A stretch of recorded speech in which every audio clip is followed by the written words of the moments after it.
So புதுசாக ஒரு phone tripod வாங்கியிருக்கேன். ஸோ அதுதான் இப்போ டெஸ்டிங் பண்ணிகிட்ருக்கேன். ஸோ நாளைக்கு விஹானுக்கு வந்து ஏதோ ஃபார்மல் ஒயிட் ஷர்ட் வேணுமா, 2 நாளைக்கும் அவனுக்கு ஒயிட் ஷர்ட் போட்டுட்டு போகணும். ஸோ மேக்ஸில் போயிட்டு ஒயிட் ஷர்ட் வாங்கிட்டு வந்து இந்த வர வழியில் கொஞ்சம் காய்கறி வாங்கிட்டு ஒரு சமோசா வாங்கினேன். கட்டி ஆகி போச்சு. ஐயோ இல்லை. ஸோ அது சாப்பிடு வாயிலையே வைக்க முடியல, அவ்வளோ ஆயிலி. ஸோ இப்போ நைட்டுக்கு வந்து சிம்பிளாக அந்த சம்பா கோதுமை ரவை போட்டு நம்ம பேட்டர் பண்ணியிருந்தோம் இல்லைங்களா, அதோட ரெசிப்பியும் நான் சொல்லியிருக்கேன். ஸோ அது வந்து அது சட்னி. இப்போது சிம்பிள் டின்னர். அங்கே நம்ம பக்கத்து வீட்டில் அவங்க ஃபார்ம் மேங்கோஸ் கொடுத்துருக்காங்க. அவ்வளோ டேஸ்ட்டு, எப்பா சக்கரை மாதிரி இருக்குது. ஸோ இதுதான் நாளைக்கு பண்ணலான்னு. நம்ம தோட்டத்துக்கு கொஞ்சம் அவரைக்காவும் இருக்குது. Good morning.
வணக்கம். இன்னைக்கு வந்து வெள்ளிக்கிழமை, ஃப்ரைடே 4th ஜூலை. நான் வந்து குக்கரில் இது வச்சுருக்கேன். ஸோ இது ஏதோ பயமாக இருக்குது ரொம்ப. பாருங்கள், ஆஃப் பண்ணிட்டேன். இது விசில் ஏதோ ப்ராப்ளம் போல் இருக்குது. இங்கேருந்து எப்படி வருது பாருங்கள் அந்த ஸ்டீமு. இன்னும் அந்த ஸ்டீம் வந்துகிட்டே இருக்குது. ரொம்ப கேர்ஃபுல்லாக இருக்கணும். இன்னும் வந்துகிட்டே இருக்குது. இன்னைக்கு சிம்பிள் மீலு, தால், ரைஸ், அப்புறம் வந்து நம்ம செடியிலேருந்து ஒரு 1/4 கிலோ அவரைக்காய் கிடச்சிது. அதில் கொஞ்சம் பீன்ஸை மிக்ஸ் பண்ணி ஒரு உருளைக்கிழங்கை போட்டு சிம்பிள் ஸ்டஃப் ரைஸ் சப்ஜி பண்ணியாச்சு. ஸோ அதற்கு வந்து லெமன் ரைஸ், அப்புறம் வந்து இந்த காயோட பேக் பண்ணி பனியாரம் சட்னி பண்ணியிருந்தேன் பிரேக்ஃபாஸ்ட்டுக்கு. ஸ்நாக்ஸ்க்கு வந்து நம்ம வீட்டில் மக்கானா, கேரமலைஸ்ட் மக்கானா பண்ணியிருந்தேன். ஸோ நல்லா வெல்லம் போட்டு ஹெல்தி மக்கானாஸ். ஸோ அதுவும் கொஞ்சம் எள்ளு உருண்டை அது போட்டு பேக் பண்ணியாச்சு. இன்றைக்கி விஹானுக்கு வந்து ஸ்கூல்லேயே பிரேக்ஃபாஸ்ட் அண்ட் லஞ்ச் கொடுத்துருவாங்க. ஸோ அதனால் இன்றைக்கி 2 பேருக்கு பாக்ஸ் கட்டுற வேலையில் ஒருத்தருக்கு மட்டும்தான். ஸோ 2 பேரும் வீட்டுக்கு வரதுக்கு 4 மணி ஆகிடும். அத்தர் வரதுக்கு 4:30 ஆகிடும். ஸோ இன்றைக்கி husband work from home. So அவ்வளோதான், இதே தான் நைட்டு கண்டினியூ ஆகும். ஸோ நைட்டுக்கு எதுவும் ஸ்பெஷலாக பண்ண வேண்டியதில்லை. சப்பாத்தி நான் வந்து ஒரு இது கேள்விப்பட்டிருக்கீங்களா, khapli atta, whole wheat atta, full of fibre. அதுவும் கோதுமை மாவு தான். நான் காட்டுறேன் இருங்க. ஸோ பிராண்ட் ப்ரமோஷன் எல்லாம் இல்லை. இது வந்து பாருங்கள், கப்லி வீட் ஆட்டா. இதுதான் வந்து இன்றைக்கி ட்ரை பண்ண போகிறேன். இது ஆக்சுவலி நான் வந்து ஒரே ஒரு பேக்கெட்டு எப்படி இருக்குது ட்ரை பண்ணலான்னு 1 கிலோ வாங்கினேன். பார்த்தா நான் 2 in 1 பாருங்கள் 2 பேக்கெட் வாங்கிட்டேன், என்ன பண்ணுறது. ஸோ இது வந்து நீங்கள் கேள்விப்பட்டிருப்பீங்களா தெரியல, இது நான் வந்து ஃபர்ஸ்ட் டைம் ட்ரை பண்ண போகிறேன். பாருங்கள் நார்மல் கோதுமை மாவு மாதிரி தான் இருக்குது கலர் எல்லாமே. ஸோ அப்புறம் இன்றைக்கி பணியாரம் பண்ணலான்னு இந்த கல் வந்து அம்மா யூஸே பண்ணுறதில்ல, இது அம்மாவோட கல். பட் இது ரொம்ப வருஷம் ஆச்சு, இது அப்படியே இருந்துச்சு. சரி என்னோடய கல் தான் நல்லா சீசன்டு கல் தான், உடஞ்சி போச்சு கீழே விழுந்து. ஸோ இது ஃபுல்லாக ஒட்டிருச்சு. ஸோ ரொம்ப கஷ்டப்பட்டு இந்த பணியாரம் மட்டும் நல்லா வந்துச்சு, அதெல்லாம் பேக் பண்ணி அவனுக்கு கொடுத்துட்டேன். என் ஹஸ்பண்டுக்கு அதனால தான் ஊத்தப்பம் மாதிரி போட்டு கொடுத்துட்டேன். ஸோ இது என்ன பண்ணுறது, இது அப்பா கொஞ்சம் செட்டில் ஆச்சு. பாருங்கள் ஃபுல்லாக அடுப்பு ஃபுல்லாக க்ளீனாக தொடச்சிட்டேன், ஆனால் மறுபடியும் துடைக்கணும். ஸோ நம்ம லக்ஷ்மி ஊருக்கு கிளம்பி போயாச்சு. நேற்று காலையில் வந்து 9 மணிக்கெல்லாம் வந்துட்டான். ஸோ வீடு க்ளீனாக பெருக்கி தொடச்சி, காலையிலலாம் எனக்கு அவ்வளோ பாத்திரம் இருக்காது, ஸோ கொஞ்சோண்டு பாத்திரம் தான் இருந்துச்சு. ஸோ அது கழுவி கொடுத்துட்டு போனால் இப்போ எப்போ வருவாளோ, வரேன்னு சொல்லியிருக்கா. ஸோ தெரியல, வந்தால் நல்லாயிருக்கும். சரி இன்னைக்கு வந்து லக்ஷ்மி வராது, ஸோ காலையில் என்னோடய வேலை முடிச்சுட்டேன். ஸோ பாத்திரம் எனக்கு பிரச்சனை இல்லை, அப்பப்போ அந்தந்த வேலைக்கு பாத்திரம் விழுறது கழுவிடுவேன். ஸோ அக்யூமுலேட் ஆக விட மாட்டேன். ஸோ வந்து காலையில் கழுவியாச்சு ஒரு ரவுண்டு, அடுத்த ரவுண்டு வந்து லஞ்ச் முடிச்சுட்டு கழுவிடுவேன். எனக்கு ப்ராக்டிஸ் இருக்குது. இப்போ லக்ஷ்மி இப்போ தானே ஒரு 3 மாதமாக இது பண்ணுறேன். ஸோ இது வந்து இவ்வளோ இந்த பாத்திரம் எல்லாம் இருக்குது. ஸோ இதெல்லாம் கழுவிட்டேனாக்கா அதோட நைட்டுக்கு தான். So back to same old routine. Maid இல்லாத போது அது அந்த டைமில் பார்த்தீங்கன்னாக்கா பர்ஃபெக்டாக இருக்கும் வேலை வந்து, அது மைண்டில் வந்து அப்படியே என்ன சொல்கிறது ட்ரில் இருக்கும். ஸோ ஃப்ரைடேக்கு இந்தந்த வேலை முடிச்சிடணும், மண்டேக்கு இந்தந்த வேலை, டஸ்டிங்லேருந்து நீட்டாக பார்த்தீங்கன்னா அதுவாக வந்து ஆட்டோமேட்டிக்காக ஆகிடும், அவ்வளோ இது தெரியாது. ஸோ இப்போ பாத்திரம் கூட நைட்டுக்கு ஃபுல்லாக படுக்கிறதுக்கு முன்னாடி ஃபுல்லாக கழுவிட்டு கிச்சன் ஸ்லாப் எல்லாமே தொடச்சிட்டு க்ளீனாக படுத்துருவேன். ஸோ மார்னிங் எழுந்துக்கும் போது டென்ஷன் இருக்காது. அண்ட் மார்னிங் வேலை முடிச்சுட்டு கொஞ்சம் பாத்திரம் தான் இருக்கும், பிரேக்ஃபாஸ்ட் அந்த பாத்திரம் மட்டும் தான் இருக்கும். ஸோ அந்தந்த டைம் ஆனால் ஒரு நாளைக்கு 4 வாட்டி மினிமம் பாத்திரம் கழுவுற மாதிரி இருக்கும். ஏன்னா நம்ம வீட்டில் நிறைய பாத்திரம். ஸோ அது தான் இருக்கும், கடுப்பாக தான் இருக்கும், கொஞ்சம் டயரிங்காக இருக்குது, அது எல்லாமே இருக்கும். பட்டு ஒரு மாதிரி பழகிருச்சு. அந்த விதத்தில் வந்து எனக்கு நானே தேங்க்ஸ் சொல்லிக்கிறேன். டிபெண்டன்சி இல்லை. ஆனால் வீடு பெருக்கி துடைக்கிறதுக்கு எனக்கு கண்டிப்பாக ஆள் வேணும். அது மட்டும் நான் வந்து பக்கத்தில் ஒருத்தர் செய்கிறாங்க, அவங்கள கூப்பிட்டு நான் வீடு பெருக்கி துடைச்சிப்பேன். ஜஸ்ட்டு கூட்டுறது வந்து நானே கூட்டிடுவேன், அது எனக்கு ப்ராப்ளம் இல்லை, அந்த இதுவும் இருக்குது. பட் இன்னொன்று என்ன தெரியுமா, இப்போ லக்ஷ்மி இப்போது ஒரு வாரம் லீவுன்னு இருக்கும்போது எனக்கே லீவ் இருக்கிற மாதிரி இருக்குது. இல்லைன்னா டெய்லி வந்து பெல் தட்டி இப்போது வேலை வாங்குறதே ஒரு பெரிய வேலை. ஸோ இப்போ வந்து யார் மேலே டிபெண்டன்சி இல்லாமல் அந்தந்த வேலை நம்மளே பார்த்துக்கும் போது ரிலாக்ஸாக இருக்குது. ஸோ இந்த ஒரு வாரம் வந்து எனக்கும் லீவ். அதே இப்போ பாத்திரம்லாம் நானே கழுவும் போது எனக்கு ஒரு சாட்டிஸ்ஃபேக்ஷன், ஏதோ ரொம்ப பளிச்சுன்னு இன்னும் கொஞ்சம் க்ளீனாக இருக்கிற மாதிரி இருக்கும். ஸோ இது பாருங்கள் கலர் வந்து கொஞ்சம் டார்க்காக தான் இருக்குது. அப்புறம் இது வந்து பால் காய்ச்சின பாத்திரம். ஓகே, இதுலேயே வந்து மாவு பிசைஞ்சிருவேன். ஸோ நல்லா மாவு இருந்த பால் ஆடை எல்லாமே சேர்த்து பிசைஞ்சாச்சு, நல்லா சாஃப்டாக. இதில் நான் வந்து எப்போவுமே மாவு பிசையும் போது நான் எண்ணெய் எல்லாம் ஊற்றி பிசைறதில்லை, ஜஸ்ட்டு வாட்டர் அண்ட் உப்பு கொஞ்சம், அவ்வளோதான். ஸோ இது ஒரு 15 மினிட்ஸ் 20 மினிட்ஸ் ரெஸ்ட் கொடுத்துட்டு சப்பாத்தி போட்டுருவோம். இன்னொரு முக்கியமான விஷயம் என்ன தெரியுமா, இதோட விலை. ஸோ இந்த கப்லி ஆட்டாவோட விலை இது எவ்வளோ காஸ்ட்லி, 1 கிலோ வந்து 250 ருபீஸ் ஓன்லி. ஸோ இது ரொம்ப ஒரு எக்ஸ்பென்சிவ் ஆட்டா, ரொம்ப விலை கூட. ஸோ நான் இது வந்து காம்போ பேக் வாங்கினேன் இல்லைங்களா, 2 கிலோ பேக்கெட், பேக் ஆஃப் 2, ஒவ்வொரு கிலோது 2 பேக்கெட்டு. இதோட விலை நான் அமேசானில் தான் வாங்கினேன், 450 ருபீஸ். எனக்கு அப்போது நிறைய ப்ராடக்ட் வாங்கும் போது நான் அவ்வளோ கவனிக்கல ரேட்டு. அப்புறம் என்னடா இது 450 ருபீஸா, இப்போ ஒரு பேக்கெட்டில் விலை எவ்வளோ எழுதிருக்குனாக்கா 249 ருபீஸ், அதாவது 250 ருபீஸ் ஒரு பேக்கெட். ஸோ நான் காம்போவில் வாங்கினதுனால மேபி எனக்கு 50 ரூபாய் டிஸ்கவுண்ட் கிடச்சிருக்கலாம். ஸோ 1 கிலோ பேக்கெட்டு 250 ருபீஸ்னால் பார்த்துக்கோங்க. My goodness, too much. பார்ப்போம் அப்படி என்ன தான் இதில் வித்தியாசமாக டேஸ்ட் ஃப்ளேவர் இருக்குது. ஸோ இதை பற்றி கூகுள் பண்ணி கூட எனக்கும் ரொம்ப டீட்டெயில்டாக இதோட ஹெல்த் பெனிஃபிட்ஸ் எல்லாம் தெரியாது. என்னென்னா இதில் நிறைய ஃபைபர் இருக்குது, ஏன்ஷியன்ட் குவாலிட்டி அப்படின்னு எழுதிருக்கு, அதாவது ஏன்ஷியன்ட் வெரைட்டி. ஸோ இப்போது டயட்டில் இருக்கிறவங்க, வெயிட் லாஸ் பண்ணுறவங்க எல்லாமே வந்து இந்த மாதிரி சப்பாத்தி ரைஸ் எல்லாம் சாப்பிட்ட டயட், அதாவது வெயிட் லூஸ் பண்ண முடியாது இல்லையா, ஸோ அவங்க இந்த மாதிரி சப்பாத்தி சாப்பிட்டாக்கா பெட்டர், நார்மல் சப்பாத்தியோடு இது பெட்டர்னு சொல்கிறாங்க. அதே மாதிரி நம்ம வந்து கோதுமை, நம்ம கடையிலேருந்து இந்த கப்லி கோதுமைனே தனியாக கிடைக்குது, அந்த வெரைட்டி வாங்கி நம்ம மெஷினில் கொடுத்து அரைச்சிட்டோன்னா அது இன்னும் நமக்கு காஸ்ட் எஃபெக்டிவாக இருக்கும்.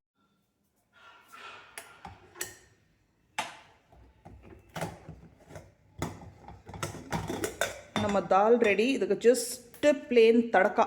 ஸோ 4 இன்க்ரீடியன்ட் போட்டு தாளிக்க போகிறேன். கடுகு, பெருங்காயம், கொஞ்சோண்டு மஞ்சள் தூள் அண்ட் உப்பு, அவ்வளோதான். இதில் கறி லீஃபோ இல்லை பச்சை மிளகா, காஞ்ச மிளகா எதுவுமே கிடையாது.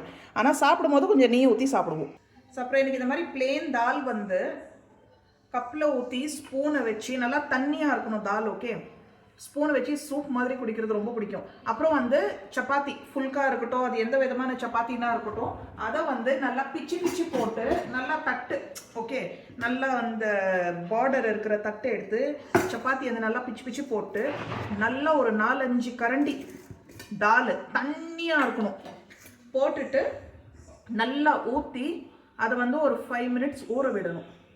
அதுக்கப்புறம் அப்படியே எடுத்து ஆஹா மோக்ஷ் அப்படி இருக்கும். நிஜமா நான் எக்ஸாஜரேட் பண்ணல, செம்மையாக இருக்கும். அது எனக்கு அந்த மாதிரி கிரேவிங் வரும். இன்றைக்கி அப்படி தான் இருக்குது கிரேவிங். ஜஸ்ட் பிளெயின் தால் ரோட்டி, அவ்வளோதான். அதே மாதிரி தால் ரைஸும் நல்லாயிருக்கும். இதுக்கெல்லாம் சைட் டிஷ்ஷே வேணாம். தால் ரைஸ்னா தால் ரைஸ், அவ்வளோதான். தால் ரோட்டின்னா தால் ரோட்டி, அவ்வளோதான். வேறு எதுவுமே கிடையாது. இது மஞ்சள் தூள் அப்படியே போட்டால் தீஞ்சிரும், அதனால் கொஞ்சம்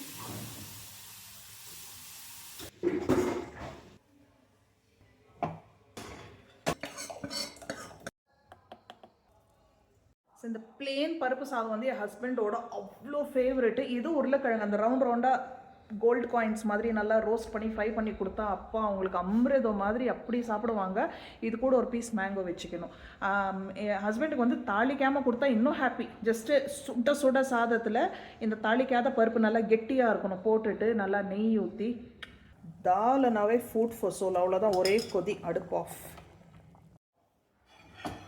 ஸோ இன்றைக்கி ஒரு ஏன்ஷியன்ட் கோதுமையோட மாவில் சப்பாத்தி பண்ணி சாப்பிட போகிறோம். பார்ப்போம் எப்படி இருக்குது அவுட்புட். ஸோ சப்பாத்திக்கு தவா வச்சுருக்கேன். அது சூடாகிற நேரத்தில் உங்களுக்கு 2 குட்டி குட்டி ஐட்டம்ஸ் நான் வாங்கியிருக்கேன், ஓகே, நான் காட்டுறேன். இது வந்து உங்களுக்கு காட்டுறதுக்காகவே நான் அன்பாக்ஸ் பண்ணாமல் வச்சுருக்கேன். சரி, ஃபஸ்ட்டு நம்ம காட்டிட்டு அதுக்கப்புறம் யூஸ் பண்ணுவோன்னு. இது வந்து இந்த இது டேப் எக்ஸ்டென்ஷன். ஸோ இது பாருங்கள், இது ஃபுல்லாக ஒரு மாதிரி அழுக்காகி போச்சு இல்லை. இது வந்து நான் செட் ஆஃப் 2ன்னு நம்ம பழைய வீட்டில் வாங்கினேன். ஸோ அது செட் ஆஃப் 2ன்னு அது 2மே யூஸ் ஆகி போச்சு. 2 இயர்ஸ் வந்துருச்சு அது. இது பாருங்கள். ஸோ இப்போ வந்து அடுத்த சேஞ்ச் பண்ணணும். இது சவுண்டு பாருங்கள், ஓப்பன் பண்ணி காட்டுறேன். ஸோ நான் வந்து நம்ம வீட்டுக்கு எதுவுமே ஃபேன்சி குழா நான் வந்து போடலை. கிச்சனுக்கு இருக்கட்டும், யூட்டிலிட்டிக்கு இருக்கட்டும்.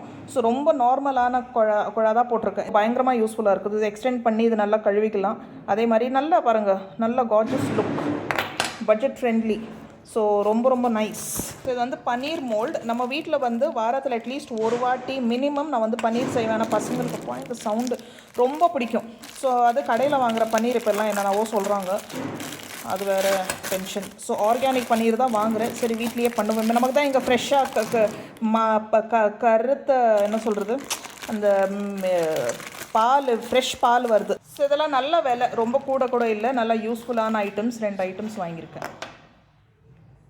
பாருங்கள், நம்ம செடியிலேருந்து ஃபஸ்ட்டு இல்லை, இது செகண்ட் டொமேட்டோ ஹார்வெஸ்ட். இது நானே கூட ஃபிட் பண்ணிடலாம். என்கிட்ட அந்த ஸ்பேனர் இல்லை. இது பாருங்கள், இது போட்டு ஆஹா என்ன மாதிரி புது லுக்கு வந்துடும். ஸோ நல்லா இப்படி நம்ம சிங்க் க்ளீன் பண்ணிக்கலாம். ஸ்பவுட்டு பாருங்கள், இது கம்பேர் பண்ணும்போது இது இன்னும் கொஞ்சம் பெட்டராக இருக்குது. ஸோ நல்லா ஷவர் மாதிரி பார்க்குறேன். ப்ளம்பர் இப்படி தான் வருவாங்க போவாங்க. ஸோ அவங்களை கூப்பிட்டு போன வாட்டி கூட ஃபிட் பண்ணும்போது ஜஸ்ட்டு ஒரு 1 மினிட் கூட இல்லை, டக்குன்னு ஓப்பன் பண்ணி பாருங்கள், இது உள்ளே இது கொடுத்துருக்காங்க, ஃபிட் பண்ணிவிட்டு போயிட்டாங்க. மாவு நல்லா சாஃப்டாக இருக்குது.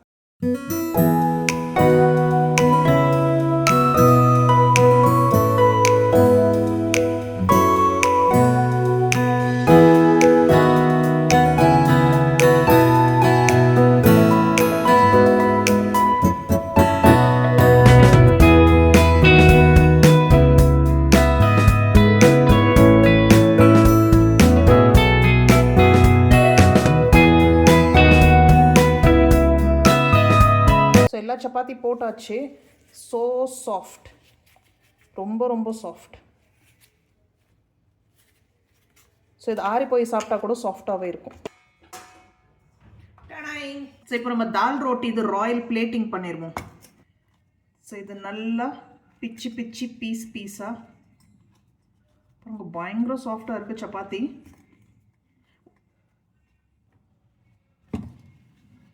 பாருங்க எவ்வளோ சாஃப்ட்.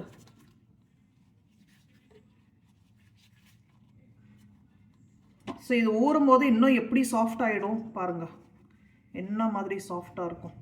ஸோ எனக்கு சப்பாத்தி, ஹஸ்பண்டுக்கு ரைஸ். இப்போ நம்ம தால். ஸோ நல்லா ஒரு 2-3 கரண்டி தால். ஸோ இது நல்லா ஊறட்டும், கொஞ்சம் நேரம் ரெஸ்ட் கொடுத்துருவோம். அதுக்கப்புறம் சாப்பிட்டா தான் நல்லாயிருக்கும். அப்படியே சாப்பிட்டாலும் நல்லாயிருக்கும். பாருங்கள் நல்லா ஓரளவுக்கு சோக் ஆகிப்போச்சு. லெட்ஸ் என்ஜாய் தால் ரோட்டி, கப்லி ஆட்டா தால் ரோட்டி. ஆனால் இது வந்து சூடாக இருக்கணும். தால் சூடாக இருந்தால் தான் நல்லாயிருக்கும்.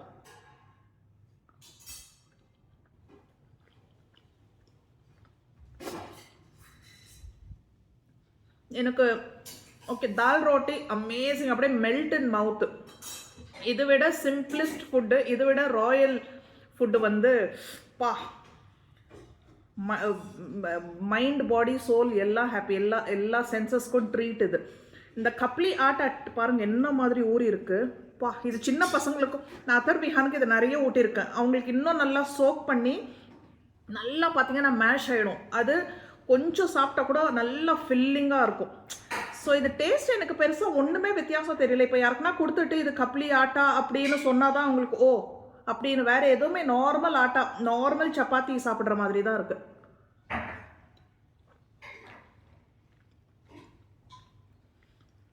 அதுக்குள்ளே நிறைய ஃபைபர் இருக்கும் போல், அதனால தான் அது அவ்வளோ விலை. நானும் டேஸ்ட் எப்படி இருக்குமோ, நம்ம எப்படி இவ்வளோ 2 கிலோ வாங்கிட்டோம், 1 கிலோ வாங்க போய் எப்படி இருக்குமோ நான் பார்த்தேன். பட் ஓகே, இந்த பூரியெல்லாம் எப்படி போட்டால் எப்படி இருக்கும், நல்லா தான் இருக்கும்.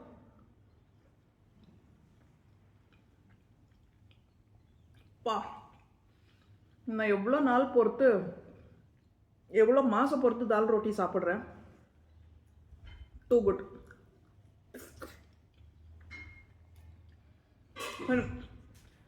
நம்ம வீடியோ முடிச்சிடுவோம். வீடியோ முடிக்கிறதுக்கு முன்னாடி ஒரு ஹால் பார்த்துருவோம். அமேசான் ஹால், நம்ம ஏற்கனவே பார்த்த ஹால் தான் இது. Call out video. அமேசானில் அல்டிமேட் பிராண்ட் சேல் போயிட்டுருக்கு. ஸோ நிறைய ஆஃபர்ஸ், டீல்ஸ், டிஸ்கவுண்ட்ஸ் இருக்கும். ஸோ நீங்கள் பார்த்து செக் பண்ணிக்கலாம். ஸோ லிங்க்ஸ், ப்ராடக்ட் லிங்க்ஸ் கீழே டிஸ்கிரிப்ஷன் பாக்ஸில் இருக்கும். இப்போ நல்லா நிம்மதியாக கால் மடிச்சு உட்காந்து சாப்பிட்றேன். தேங்க்யூ ஃபார் வாட்சிங். அடுத்த vlogல சந்திப்போம். பாய் பாய். ஸோ இப்போ வந்து ஒரு ஹால் முடிச்சிருவோம். ஆனால் ட்ரெஸ்ஸஸ் கிடையாது. 4 பேக்ஸ் இருக்குது, நல்லா ஸ்டைலிஷ் பாருங்கள், கலர் கலராக. இது வந்து கேன்வஸ். எனக்கு பேக் பிடிக்குதோ இல்லையோ, பேக்கிங் ரொம்ப பிடிச்சிருச்சு. ஸோ இதில் வந்து கலர்ஸ் இருக்குது, ஓகேவா. பிளாக்கும் இருக்குது, எவ்வளோ அழகாக இருக்குது பாருங்கள், ஸ்டைலிஷ், நல்லா ஃப்ளாரல். இது வந்து கேர்ள்ஸ் கூட, நம்ம இப்போ டீனேஜ் கேர்ள்ஸுக்கு கூட ரொம்ப நல்லாயிருக்கும். ஆக்சுவலி அதர்வோட ஃப்ரெண்டுக்கு பர்த்டே, சரின்னு நான் வாங்கியிருக்கேன். இதில் ஏதாவது பிடிச்சிருக்குன்னா கிஃப்ட் பண்ணுவோம். பவுச்சஸ் இருக்குது, 2 ஜிப்பும் இருக்குது. இப்படி இருக்குது, நல்லா கோல்டன் கலர். இங்கே வந்து இப்படி கொடுத்துருக்கு. So magnetic button. அரீசா ஃப்ளாரல் பிரிண்ட் ஸ்லிங் பேக்கோட விலை 399 rupees. இதில் பாருங்கள் இத்தனை கலர்ஸ் இருக்குது, பிளாக்கும் இருக்குது. நைஸ், ரொம்ப கேர்லி. இது பாருங்கள், இந்த மாதிரி எனக்கு ரொம்ப பிடிக்கும். மல்டி பர்பஸ் கிளச் பர்ஸ் மாதிரி யூஸ் பண்ணிக்கலாம், இப்படி ஸ்லிங் மாதிரியும் யூஸ் பண்ணிக்கலாம். அவ்வளோ light weight, compact. Front, back, நிறைய பவுச்சஸ், பாக்கெட்ஸ் பாருங்கள். இதுக்கு மேலே இன்னும் எவ்வளோ ஸ்பேஸ் வேணும். கார்ட்ஸ் வச்சுக்கலாம், சில்லறை வச்சுக்கலாம், டாக்குமெண்ட்ஸ் வச்சுக்கலாம். வந்து அழகாக இந்த மாதிரி ஸ்லிங் கொடுத்துருக்கு. So beautiful. இந்த cross body purse cum sling bag cum shoulder பேக்கோட விலை 499 rupees. இதில் 2-3 பர்ஸ் கிஃப்டிங்க்கு போயிடும். ஒன்று வந்து அத்தரோட ஃப்ரெண்டுக்கு. இந்த மாதிரி காம்பேக்ட் பர்ஸஸ் பாருங்கள், பேக் பேக் ரொம்ப பிடிக்கும். நான் வந்து என்கிட்ட ஒன்று இருக்குது பிளாக்ல, ரஃப் யூஸ் பண்ணுறேன் நான். அவ்வளோ ரஃப் யூஸ் பண்ணியிருக்கேன்னா இன்னும் பண்ணிகிட்ருக்கேன், ஆனால் சூப்பராக இருக்குது. ஸோ அதே மாதிரி நான் இது வாங்கியிருக்கேன். ஸோ இதுவும் பார்த்தீங்கன்னா பர்ஸ் மாதிரி யூஸ் பண்ணிக்கலாம், இப்படி ஸ்லிங் போட்டு. அண்ட் இங்கே உங்களுக்கு பவுச்சஸ் இருக்கும். அண்ட் இது பாருங்கள், க்ரீன் கலர். இதுலேயும் கலர்ஸ் இருக்குது, நிறைய ஷேட்ஸ் இருக்குது. இதில் ஏதாவது வச்சுக்கலாம். பேப்பர் நல்லா கம்ஃபர்டபுளாக. ஒரு கொடை, ஒரு வாட்டர் பாட்டில் கூட வச்சுக்கலாம், அந்த சைஸ்க்கு இருக்குது. குட்டி கொடை, ஒரு நல்ல ஒரு 1/2 லிட்டர் வாட்டர் பாட்டில் வந்துடும். அரீசா பிராண்டில் வந்து cross body sling bag with pouch ஓட விலை 469 rupees. இதுலேயும் பாருங்கள் இத்தனை ஷேட்ஸ் இருக்குது, black, white, mint green, pink. And இந்த பேக் தான் ஆர்டர் போட்டிருக்கேன். LL leather land designer bag sling bag ஓட விலை 509 rupees. நான் ஒயிட் வாங்கியிருக்கேன். ஆனால் இதில் பாருங்கள் கலர் ஆப்ஷன்ஸும் இருக்குது, ப்ளஸ் உங்களுக்கு டிசைன் ஆப்ஷன்ஸும் இருக்குது, நிறைய இருக்குது. எல்லாமே குட்டி குட்டி compact purses cum hand bags. இந்த மாதிரி பர்ஸ் பார்த்தீங்கன்னா நம்ம அம்மாங்களுக்கு பர்ஃபெக்டாக இருக்கும். ஏன்னா அவங்க பெரிய பேக் கேரி பண்ணுறது கஷ்டப்படுவாங்க, வெயிட் தூக்க முடியாது. ஸோ இது வந்து பர்ஃபெக்ட். அவங்களுக்கு என்ன, ஒரு கண்ணாடி வச்சுக்கணும், கொஞ்சம் ஏதாவது சில்லற காசு வச்சுக்கணும், வேறு ஏதாவது அந்த மாதிரி ஆதார் கார்டு அந்த மாதிரி வச்சுக்கலாம். அழகாக ஒரு ஃபோன் வந்துடும் இதில். இன்னும் கூட எவ்வளோ ஸ்பேஸ் இருக்குது பாருங்கள். கையில் பிடிச்சிக்கலாம், இல்லை பெரிய பைய இருந்தால் அதுக்குள்ளே வச்சுக்கலாம், இந்த மாதிரி மாட்டிக்கலாம். பர்ஃபெக்ட். ஸோ இந்த மாதிரி குட்டி குட்டி பர்ஸ் எனக்கு ரொம்ப பிடிக்கும். ஸோ லிங்க்ஸ் வந்து டிஸ்கிரிப்ஷன் பாக்ஸில் கொடுக்குறேன். அடுத்த வ்ளாகில் சந்திப்போம். தேங்க்யூ ஃபார் வாட்சிங். பாய் பாய்.